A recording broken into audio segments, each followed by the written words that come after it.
சரி செய்யாத குடும்பங்கள் செதஞ்சு போனது நான் பாத்திருக்கேன். ஒரு குடும்பத்துக்கு பணம் காசை விட வீட்டுக்கு வந்த ஒரு நல்ல மருமக தான் இருக்கிறதுலயே பெரிய சொத்து. அவளோட நடவடிக்கைகள் தான் அழியாத செல்வம். குடும்பங்கிற தராசுல ஒரு பக்கம் மருமகளோட ஒழுக்கம், கட்டுப்பாடு, அன்பு, அரவணைப்பு இருந்தா இன்னொரு பக்கம் சந்தோஷம், நிம்மதி, கௌரவம் இருக்கும். மருமக சரியில்லைன்னா தராசு ஆட்டம் காண ஆரம்பிச்சிடும். அப்புறம் குடும்பம் சின்ன பின்னமாயிடும். இப்ப நம்ம குடும்ப தராசு ஆட ஆரம்பிச்சிருக்கு.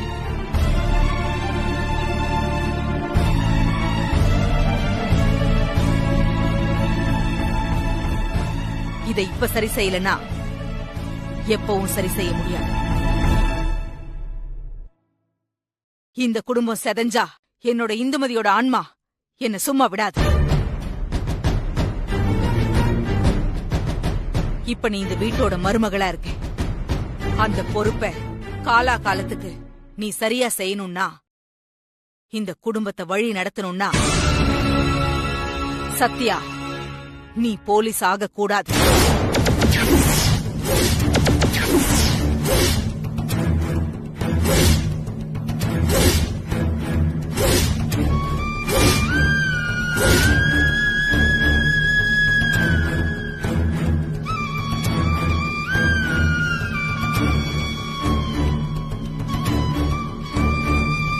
இன்னைக்கு பொண்ணுங்க எல்லாரும் ஒரு கலெக்டர் ஆகணும், டாக்டர் ஆகணும், வக்கீல் ஆகணும், போலீஸ் ஆகணும்னு ஆசைப்படுறாங்க.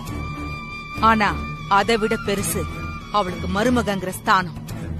வீட்ல இருக்கிறவங்களோட ஆரோக்கியத்துக்கு நல்ல டாக்டராவும், குடும்ப சிக்கலை கையாள்றப்போ ஒரு நல்ல வக்கீலாவும், வீட்டுக்குள்ள எந்த தப்பும் நடக்காம பாத்துக்க ஒரு போலீஸாவும், மொத்தமா அந்த குடும்பத்தை வழி நடத்துறதுல ஒரு கலெக்டராவும் இருக்கு.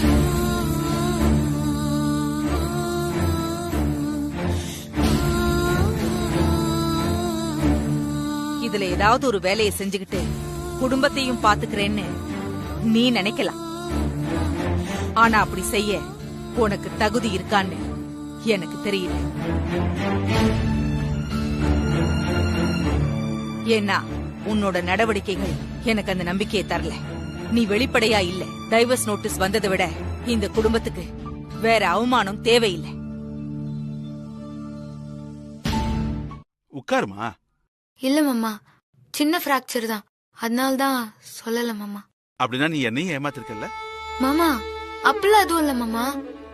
நான் உன்னை குத்தமா கேட்கலமா, ஒரு குற்ற உணர்ச்சியில சொல்றேன். பிரபு ஆசைப்பட்டதுக்காக உன்னை வருத்திக்கிறதுக்கு ஒரு அளவே இல்லையாம்மா. காம்படிஷன் போறேன்னு அன்னைக்கு என்கிட்ட வந்து ஆசீர்வாதம் வாங்கின. அப்பவாது உண்மையை சொல்லிருக்கலாம்ல. என்னம்மா சத்யா நீ? அப்பா, கால் இப்படி ஆனதை பத்தி கடைசி வரைக்கும் என்கிட்ட சொல்லப்பா. அண்ணா சும்மா இருண்ணா. அண்ணி இடத்துல நீ இருந்தாலும் பிராக்சர் ஆனதை மறைச்சிட்டு காம்படிஷன்ல ஓடிதானே இருப்ப. கரெக்ட் தானே? பாசம் வைக்கிறதுல உங்க 2 பேர்ல ஒருத்தருக்கு ஒருத்தர் சலைச்சவங்களே இல்ல. இப்ப கால்வல் எப்படிமா இருக்கு? டாக்டர் போய் பாத்தியா? இல்ல மாமா, நேத்து டாக்டர் பேசணும். பிராக்சர் அதிகமா இருக்கும், வீக்கம் மெதுவாதான் குறையும் சொன்னாங்க. ஆனா வீக்கம் சீக்கிரமாவே குறைஞ்சிச்சு மாமா. நீயும் தான் எவ்வளவு கஷ்டப்படுவோமா. 5 வருஷமா பிரிஞ்சிருந்து கஷ்டப்பட்ட. இப்ப பிரபு கூட சேர்ந்தும் உன் இஷ்டத்துக்கு இருக்க முடியலையம்மா. உனக்கு எஸ்ஐ ஆகிறதுக்கான அத்தனை தகுதியும் இருக்கு.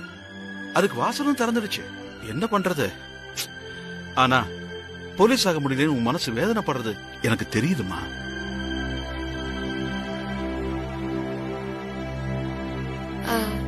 இல்ல மாமா, நான் அப்பெல்லாம் ஒன்னும் நினைக்கலையே. அதை விட்டுருங்க மாமா. விடுங்க மாமான்னு வாய்தாமா சொல்லுது, உன் மனசு சொல்லலையே. நீ போலீஸ் ஆகிறதுக்கு பெரியத்த குறுக்க நிக்காம இருந்திருந்தா நல்லா இருக்கும்னு உன் மனசு சொல்லுது இல்ல? ஐயோ மாமா, அப்பெல்லாம் அதுவும் இல்ல மாமா. பதறாதமா, யதார்த்தத்தை தான் பேசுறேன். நான் அத்தைய குறுக்க நிக்கிற தடக்கெல்லாம் நினைக்கல மாமா. குடும்ப பொண்ணுக்கு எப்படி போலீஸ் வேலை ஒத்து வரும்னு அவங்க நினைக்கிறது நியாயம் தானே? இல்லனா ரெண்டையும் பேலன்ஸ் பண்ணுவேன்னு நான் தான் நிரூபிக்கணும். அதை விட்டுட்டு அவங்கள எப்படி குத்தம் சொல்ல முடியும்? நான் எஸ்ஐ ஆக நினைச்சது தப்பு இல்ல, அதை மறைச்சதுதான் தப்பு. சூழ்நிலையும் சேர்த்து என்ன குற்றவாளி ஆக்கிச்சு மாமா. அண்ணி, உங்களோட இந்த பக்குவம் ஒரு நாள் பெரியம்மாவுக்கு புரியும். நமக்கு பிடிச்ச விஷயத்துல உறுதியா இருந்தா என்னைக்கா இருந்தாலும் அதை அடைஞ்சே தீருவோம். கவலைப்படாதீங்க அண்ணி. காணோம், எங்க இருக்க? நான் வீட்ல தான் இருக்கிறேன் மேடம். நீ பண்ண பெர்ஃபார்மன்ஸ் சூப்பர். வந்தவங்க எல்லாரும் இது உங்க ட்ரைனிங்கான்னு விசாரிச்சாங்க. எனக்கு ரொம்ப பெருமையா இருந்துச்சு. தேங்க்ஸ் சத்யா. நீ எஸ்ஐ ஆகுற நாள் ரொம்ப தூரத்துல இல்ல. உங்க பாராட்டுக்கு ரொம்ப நன்றி மேடம். பாராட்டு இல்ல, இது உண்மை. அது விஷயமா தான் போன் பண்ண. என்ன விஷயம் மேடம்? நேத்து வந்த செலக்ஷன் ஆபீசர் உன்னை பத்தி தான் பேசிட்டு இருந்தாரு. உன் டீடைல்ஸ் எல்லாம் விசாரிச்சாரு. எனக்கு என்னமோ எஸ்ஐ செலக்ஷன்ல அவர் உனக்கு ஹெல்ப் பண்ணுவாருன்னு தோணுது. அப்படியா மேடம்? என்ன அப்படியே என்ன சாதாரணமா கேக்குற? அந்த ஆபீசர் திறமைக்கு மதிப்பு கொடுக்கறவரு. அவர் கண்ணுல நீ பட்டுட்ட. நேத்து மாதிரி போலீஸ் செலக்ஷன்லயும் நீ பெர்ஃபார்ம் பண்ணா நீ நிச்சயமா எஸ்ஐ ஆயிடுவ. பிராக்டிஸ விடாத, ரெகுலரா கிரவுண்டுக்கு வந்துரு. மேடம் இல்ல, இனிமே என்னால ட்ரைனிங்க்கு வர முடியாது. ஏன், என்னாச்சு? ட்ரைனிங் பண்ணாம எப்படி போலீஸ் ஆவ? ட்ரைனிங் பண்ணாலும் நான் போலீஸ் ஆக முடியாது மேடம். என்ன சொல்ற? அது ஒரு குடும்பத்துக்கு பணம் காசை விட வீட்டுக்கு வந்த ஒரு நல்ல மருமக தான் இருக்கிறதுலயே பெரிய சொத்து. இந்த குடும்பத்தை வழி நடத்தணும்னா சத்யா, நீ போலீஸ் ஆக கூடாது. உங்க பெரியத்த சொன்னா அப்படியே ஏத்துக்கணுமா என்ன? நான் போலீஸ் ஆகணும்னு உறுதியா சொல்ல வேண்டியதுதானே? அவங்க அவங்க என் அம்மா ஸ்தானத்துல இருக்கிறாங்க மேடம். எனக்கு நல்லதுன்னு நினைச்சுதான் மேடம் பண்றாங்க. அதனால மீற முடியாது. அதுக்காக நல்ல ஆப்பர்ச்சுனிட்டியை மிஸ் பண்ணிடுவியா? அத்தனை பேர்ல ஒன்ன மட்டும் ஆபீசர் விசாரிக்கிறாருன்னா சும்மாவா? எல்லாம் கூடி வரப்ப இப்படி பேக் அடிக்கிற? அதுக்கு இல்ல மேடம், நான் ஒன்னும் பேசாத. நீ போலீஸ் ஆகுற, அவ்வளவுதான். உங்க பெரியத்த நல்லவங்கன்னு சொல்ற. அவங்கள உன்னால கன்வின்ஸ் பண்ண முடியாதா? சரி விடு, நான் வந்து உங்க அத்தை கிட்ட பேசி சம்மதம் வாங்குறேன். ஐயோ மேடம், இல்ல வேணாம் மேடம். ஏன் அவங்கள பார்த்து இப்படி பயப்படுற? இது பயம் இல்ல மேடம், மரியாதை. அப்ப போலீஸ் வேலையை இழக்க தயாராயிட்டியா? மேடம் அது தெரியல மேடம். ஆனா இப்போதைக்கு பெரியத்த பேச்ச கேட்டுக்கின்னு வீட்டுக்கு நல்ல மருமகளா இருக்கிறதா நல்லதுன்னு தோணுது. சாரி மேடம், என்ன விட்டுருங்க. இந்த காலத்துல இப்படி ஒரு பொண்ணா? கொஞ்சம் அதிகாரம் கிடைச்சாவே குடும்பத்தையே தூக்கி எறிகிற பொண்ணுங்க மத்தியில கைக்கு வர போலீஸ் பவரை வேணான்னு தூக்கி போட்டு போற. சரி, ஒன்ன மருமகளை அடையறதுக்கு அந்த குடும்பம் கொடுத்து வச்சிருக்கணும். ஆனா எத்தனையோ பேரை ட்ரெயின் பண்ண கோச்சரா ஒன்னு சொல்ற, நீ என்னைக்கா இருந்தாலும் போலீஸ் ஆயே தீருவ. உன்னை எஸ்ஐ ட்ரெஸ்ல நான் பாப்பேன். இது நடக்கும்.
செஞ்சா? அவளை எதுக்கு கடத்தணும்? ஒண்ணுமே புரியலையே அமுல் பேபி. இப்ப என்ன பண்றது? கிடைச்சிடுவா நீ அழாத. வேற என்ன பண்றது? உடனே போலீஸ்க்கு தான் இன்ஃபார்ம் பண்ணோம்.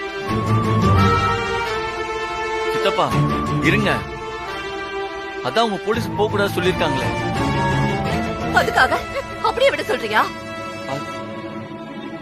டென்ஷன் ஆகாதீங்க. ஏதோ ஒரு காரணத்துக்காக தான் அம்மாவை கத்திக்கிறாங்க. அவங்க கண்டிப்பா ஃபோன் பண்ணுவாங்க. அதுக்கப்புறம் என்ன பண்றதுன்னு யோசிக்கலாம். கரெக்ட்.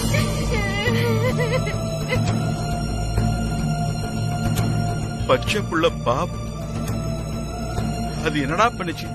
ஏன்டா இப்படி எல்லாம் பண்றீங்க? அண்ணி, அம்மா மட்டும் இல்லனா நான் செத்துருவேன். ஏய் சௌமியா, அம்மாவை எப்படியாவது காப்பாத்துங்க. தைரியமா இது சௌமியா. சௌமியா, ஒண்ணும் ஆயிருக்காதுமா. குழந்தைக்கு ஒண்ணும் ஆயிருக்காது. நீ கவலைப்படாத.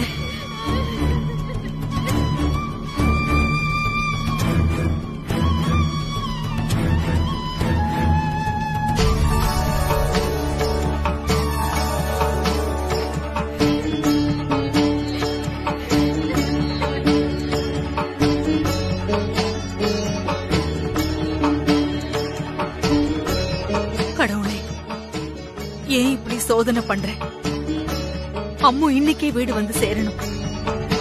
அப்படி வந்துட்டா உனக்கு பொங்கல் படையலாம் 1,01,000 ரூபாவை உனக்கு காணிக்கையா போடுறேன்.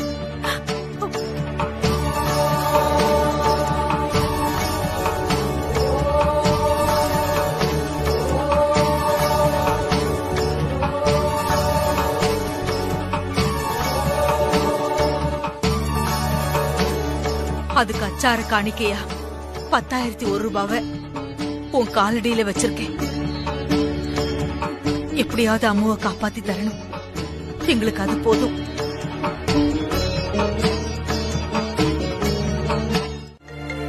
இப்ப என்ன சொல்றது?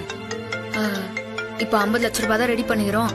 இன்னும் ஒரு நாள் டைம் கொடுங்க, மீதி 50 லட்சத்தை கொடுத்துடுறோம்னு சொல்லி அமுல் பேபி. சத்யா சொல்ற மாதிரி பேசு பிரபு. சரிங்க பெரியமா.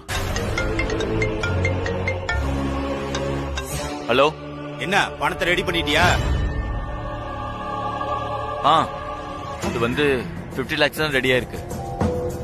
எனக்கு 1 day டைம் கொடுங்க, நான் மீதியை ரெடி பண்ணிடுவேன். என்ன டைம் கேக்குற?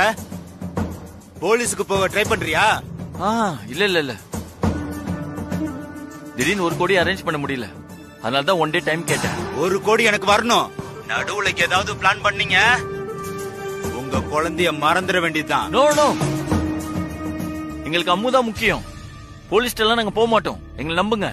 சரி, சீக்கிரமா பணத்தை ரெடி பண்ணுங்க.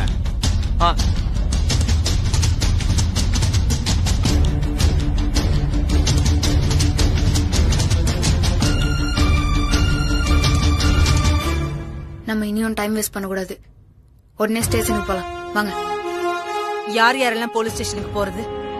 வீட்டுல எல்லாரும் இருக்கிற மாதிரி கிட்னாப்பர்ஸ்க்கு தெரியணும். அதனால நான், ரவுடி பேபி, நீங்க, சௌமியா, நம்ம 4 பேர் போலாம். அப்பா, சித்தி, சித்தப்பா இங்கே இருக்கட்டும். சரி, கிளம்புங்க. வாங்க. அண்ணி, எனக்கு ரொம்ப பயமா இருக்கு அண்ணி. சௌமியா, சௌமியா போமா. பயப்படாத, நீ வா. அண்ணி பயமா இருக்கு அண்ணி. வா போமா, தைரியமா போ. வா. வாங்க பெரியமா. வரேங்க. போயிட்டு வாங்க.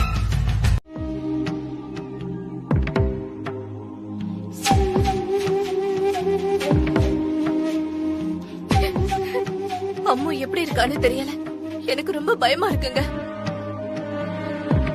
அதான் ஸ்டேஷன்ல கம்ப்ளைண்ட் பண்ணிருக்கோம்ல, கண்டிப்பா போலீஸ் கண்டுபிடிச்சு கொடுத்துருவாங்க. கவலைப்படாதீங்க சித்தி. என் கவலையே நீங்க போலீஸ்க்கு போனதுதான். இந்த சத்யா பேச்சு கேட்டுட்டு நீங்க பாட்டுக்கு கம்ப்ளைண்ட் பண்ணிட்டீங்க. இத உங்களுக்கு தெரிஞ்சா கடத்தலவங்க சும்மா இருப்பாங்களா? நான் தெரியாம தான் கேக்குறேன். உங்களுக்கு காசு பெருசா, குழந்தை பெருசா? நிர்மலா, ஸ்டேஷன்ல எஸ்ஐ அம்முவை தேடி கொடுக்கறேன்னு சொல்லிருக்காரு. எங்களுக்கு மீட்டு தருவாருங்கிற நம்பிக்கை இருக்கு. போலீஸ் அப்படிதான் சொல்லுவாங்க. நமக்கு நம்ம குழந்தை தான் முக்கியம். நீங்க போலீஸ் போனதுக்கு இந்நேரம் கடத்தல்காரனுக்கு தெரிஞ்சிருக்கும்.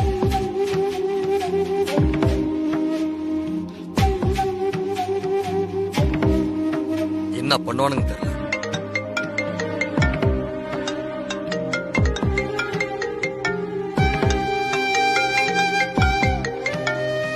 Unknown number. நான் சொல்லல, அவனுங்க தான். ஸ்டேஷன்ல கம்ப்ளைண்ட் கொடுத்த மேட்டர் அவனுங்களுக்கு தெரிஞ்சு போச்சு.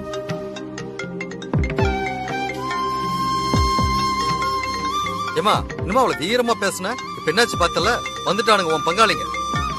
நீயே அவனுங்களை டீல் பண்ணு. பிரபு ஸ்பீக்கர்ல போன் போடு. சரி பெரியமா.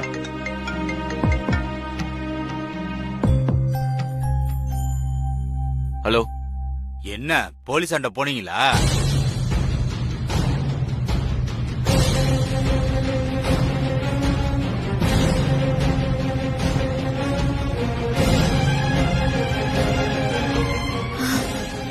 இல்லன்னு சொல்லு. இல்ல நாங்க எங்கேயும் போல. குழந்தைய கடத்தி வச்சிருக்கிறதுனால போலீஸ் கிட்ட போயிருக்க மாட்டீங்கன்னு எனக்கு தெரியும்.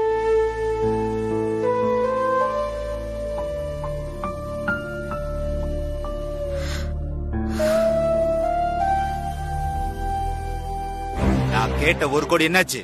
எல்லா பணத்தையும் ரெடி பண்ணிட்டியா? அது விஷயமா தான் நான் அழிஞ்சிட்டு இருக்கேன். நாளைக்கு மார்னிங்குள்ள உங்களுக்கு ரெடி பண்ணி கொடுத்துறேன். கொடுக்கணும். இன்னைக்கு நைட்டு வரைக்கும் தான் உனக்கு டைம். பணம் எனக்கு வரலனா குழந்தை வீட்டுக்கு வர மாட்டா, பாத்துக்கோ. எங்க பாருங்க, எங்களுக்கு அம்மு தான் முக்கியம். பணத்தை கண்டிப்பா கொடுத்துறோம். சரி, எனக்கு பணம் வந்து ஆகணும். ஹலோ,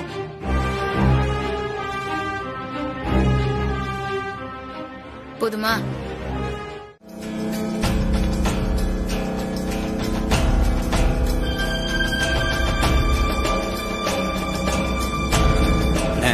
நம்மளை தேடி போலீஸ் வராங்க. ஏய், நீ யாரு?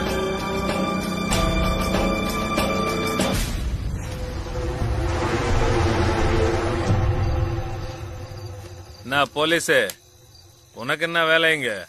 உன்னை கொஞ்சம் விசாரிக்கணும்.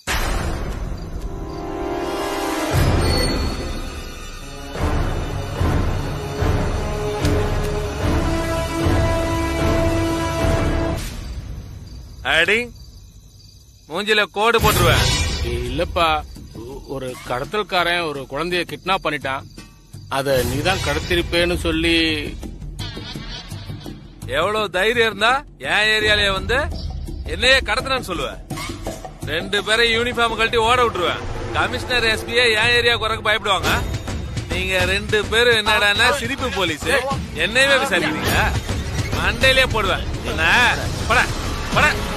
இதெல்லாம் தப்பு. பய நின்னா 2 பேருக்கு ட்ரெஸ் கட்டிடுவேன். பய போய.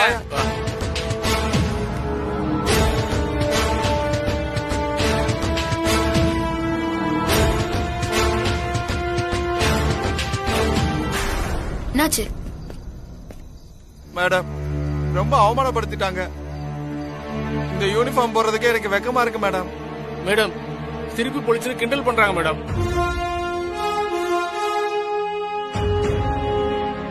மேடம் போகாதீங்க, மேடம் போகாதீங்க. நீங்க இங்கே இருங்க, நான் பாத்துறேன்.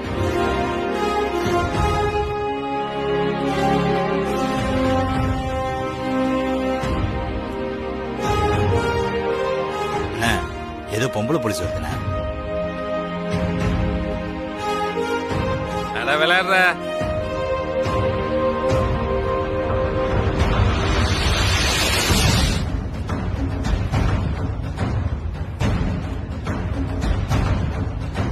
ஏய், அவனுக்கு அவமானப்பட்டு போனது பத்தாதா? உனக்கு ஏதாவது வேணுமா? நீங்க தானே குழந்தைய கத்துனது.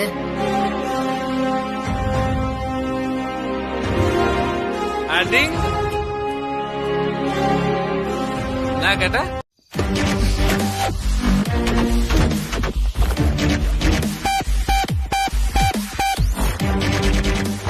எனக்கு என்னமோ ரங்கா சொல்றதுல உண்மை இருக்குமோன்னு தோணுது. மேடம், வெளியூர் ஆளா இருந்தா எப்படி விசாரிக்கிறது மேடம்? இன்னைக்கு நைட்டுக்குள்ள கடத்தின உன கண்டுபிடிச்சாகணுமே.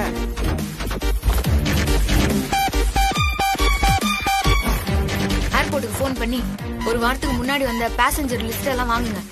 சரிங்க மேடம்.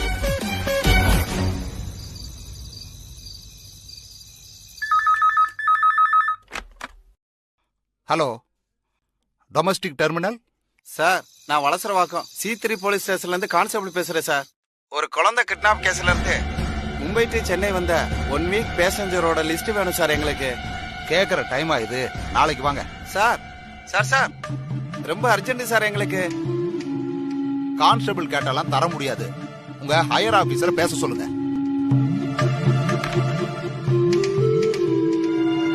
என்னாச்சு? கான்ஸ்டபிள்லாம் லிஸ்ட் கேட்டா தர மாட்டேன்னு சொல்றாரு மேடம்.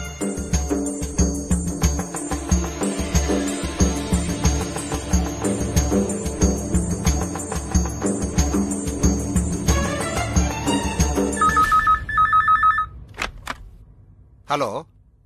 என்ன சார், கான்ஸ்டபிள் ஆண்டெல்லாம் லிஸ்ட் தர மாட்டேன்னு சொன்னீங்களா? ஏன் அப்படி ஏதாவது சட்டத்துல இருக்குதா என்ன? மேடம், நீங்க? நான் எஸ்ஐ சத்யா. அது என்ன மேடம்?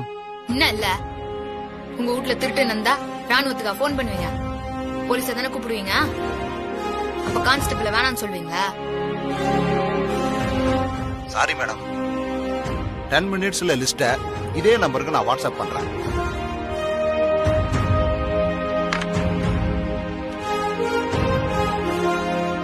லிஸ்ட் இப்ப வந்துரும்.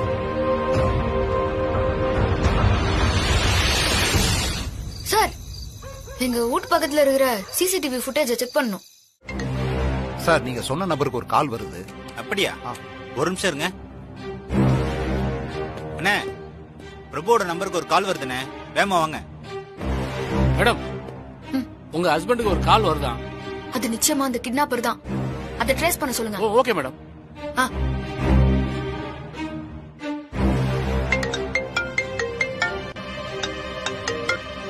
ஹலோ. இவ்வளவு சொல்லியும் போலீஸ் கிட்ட போயிட்டீங்களா?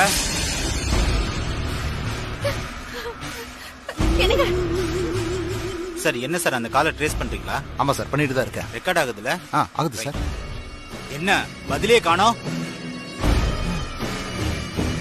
உண்மை தெரிஞ்சு போச்சுன்னு பயமா இருக்கா?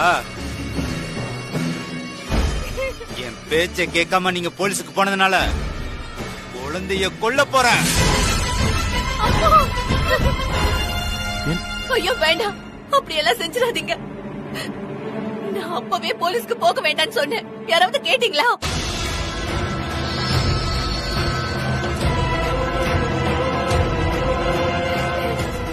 போலீஸ்க்கு போனது தப்புதான், மன்னிச்சிடுங்க. என் குழந்தை எனக்கு வேணும். ஏங்க, சாரி, அவசரத்துல ஏதோ நடந்துருச்சு. நீங்க கேட்ட பணத்தை நாங்க தந்துடுறோம். காலில் கூட விழுந்துடுறோம். என் பேத்தியை ஒண்ணும் பண்ணிடாதப்பா, பிளீஸ்.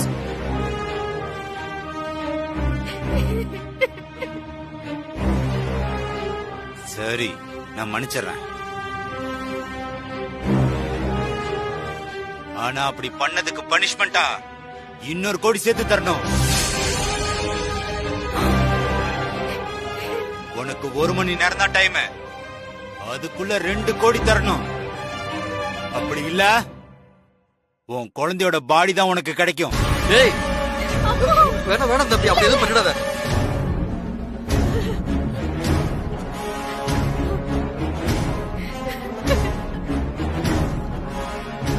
சத்யா பேச்சு கேட்டு போலீஸ்க்கு போய் இப்ப குழந்தை உயிருக்கே ஆபத்தாயிடுச்சு.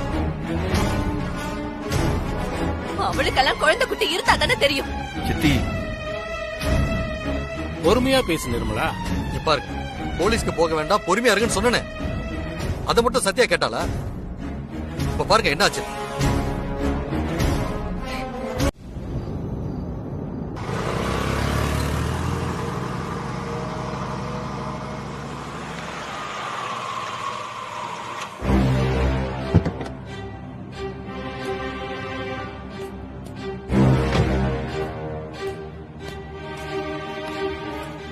என்னடா இந்த நேரத்துல?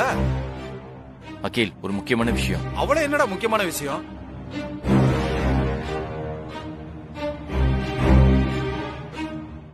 எனக்கு 1 கோடி ரூபாய் பணம் வேணும், கிடைக்குமா?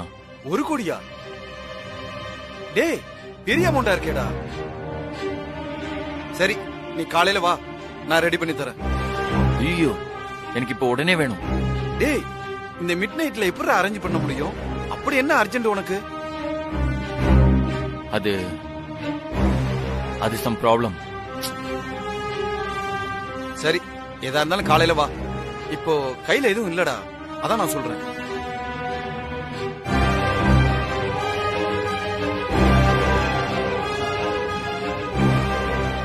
சரி, தேங்க்ஸ், நான் வரேன். ஓகேடா.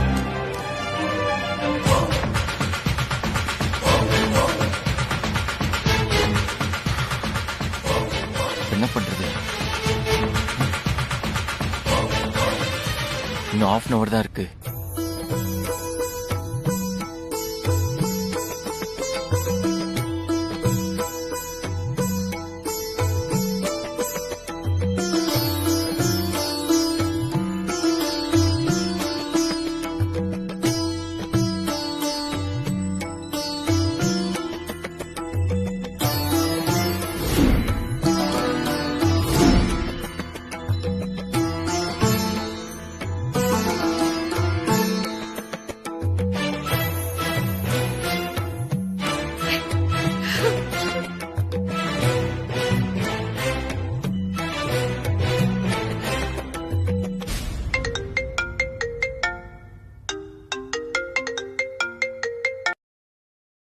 சொல்லுங்க பெரியமா. என்ன பிரபு, பணம் கிடைச்சதா? கிடைச்சணும் பெரியமா. அப்ப இன்னும் ஏற்பாடு ஆகலையா? சீக்கிரம் ரெடி பண்ணுப்பா. சரிங்க பெரியமா, நான் ஏதாவது பண்றேன். சரி.